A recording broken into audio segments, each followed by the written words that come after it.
Saudara-saudari yang terkasih, kita jumpa lagi dalam Pelita Hati hari ini, Senin 11 Juli 2022, hari biasa dalam Pekan Biasa yang ke-15, bertepatan dengan peringatan wajib Santo Benediktus seorang Abbas.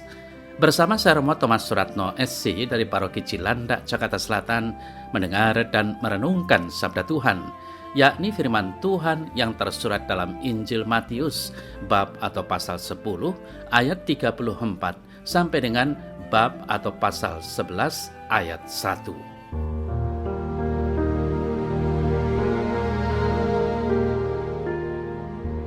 Pada suatu hari, Yesus bersabda kepada ke-12 muridnya, "Jangan kalian menyangka bahwa aku datang untuk membawa damai di atas bumi.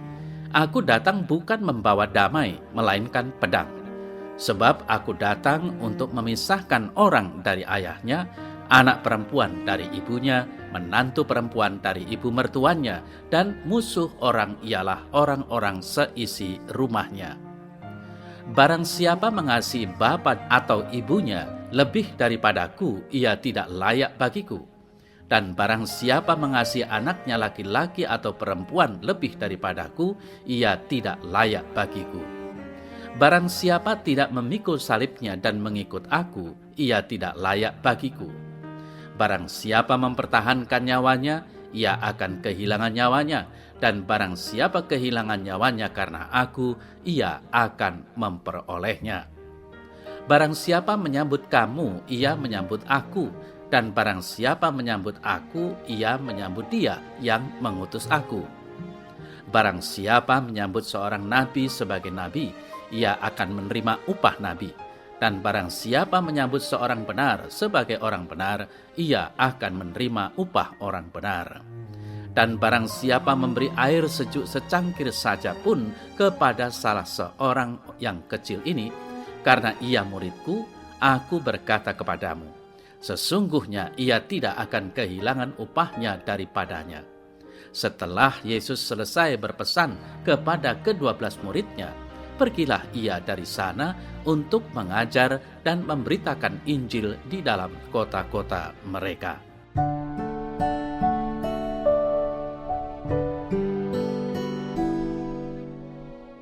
Saudara-saudari yang terkasih, Yesus Kristus disebut Raja Damai.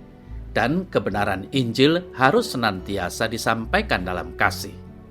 Namun kedatangan Yesus Kristus memberikan pemisah antara orang percaya dan orang berdosa.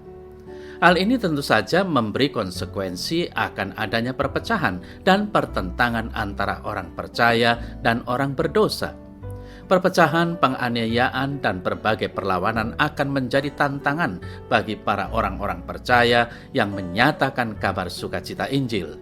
Demikianlah pernyataan Yesus yang menyatakan dirinya dengan membawa pedang. Baik dan buruk adalah realitas utama dalam setiap segmen kehidupan di dunia ini. Orang baik akan ditindas oleh orang-orang berdosa ketika mereka mewartakan kebenaran. Yesus hadir di dunia hingga saat ini sebagai pemisah antara kedua kenyataan itu. Saudara-saudari yang terkasih, konsekuensi mengikuti Yesus inilah yang bisa membuat perpecahan baik di dalam keluarga dan juga relasi dengan sesama. Setiap orang diminta untuk membuat keputusan dan pilihan. Kita harus memilih siapa. Ketika kita memilih Yesus, maka pada saat bersamaan kita langsung berlawanan dan menjadi musuh mereka yang tidak memilih Tuhan. Inilah yang menimbulkan perpecahan. Saudara-saudari yang terkasih, resiko seorang murid Yesus adalah memanggul salib, kehilangan nyawa, dan mati bersama Dia.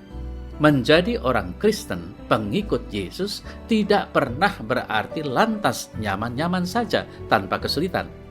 Justru sebaliknya, kesulitan selalu saja ada dan kita tanggung. Itulah yang membuat kita kian serupa dengan Kristus. Saudara-saudari yang terkasih, Yesus menjelaskan dengan contoh di dalam keluarga dalam menjelaskan pentingnya totalitas mengikuti Dia.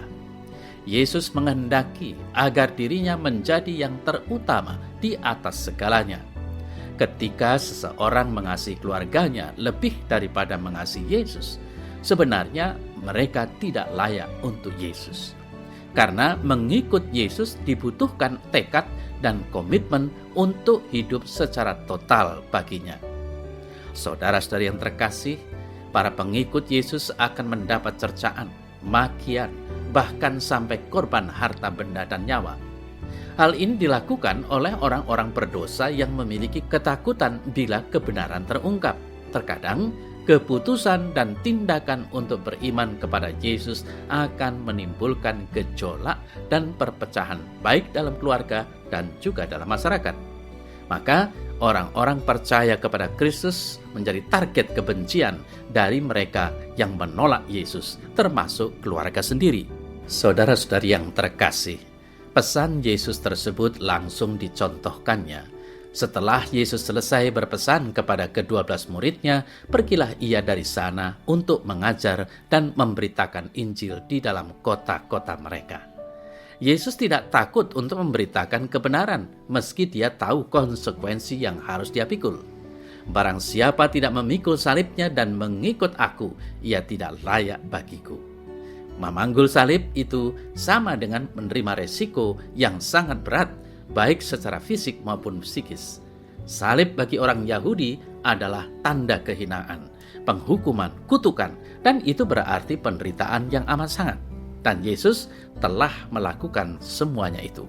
Saudara-saudari yang terkasih, mengikuti Yesus bukanlah hal yang mudah, yang selalu identik dengan kesenangan dan kegembiraan. Mengikuti Yesus sangatlah berisiko, namun itulah yang harus kita jalani. Menjalaninya dengan penuh syukur dalam kepastian, orang yang bertahan sampai pada kesudahannya akan selamat.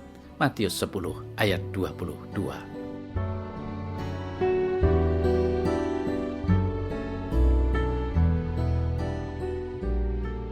Dalam nama Bapa dan Putra dan Roh Kudus. Amin. Ya Tuhan, aku ingin mengikutimu dengan memanggul salib, menanggung penderitaan karena percaya padamu. Aku ingin supaya aku dapat bertahan sampai pada kesudahannya dalam mewartakan kasih-Mu dengan dan melalui perbuatan amal kasih terhadap sesamaku. Kuatkan dan mampukanlah diriku, sehingga aku mampu melaksanakan apa yang Kau inginkan dariku. Amin. Semoga Allah yang Maha Kuasa memberkati saudara dalam nama Bapa dan Putra dan Roh Kudus. Amin.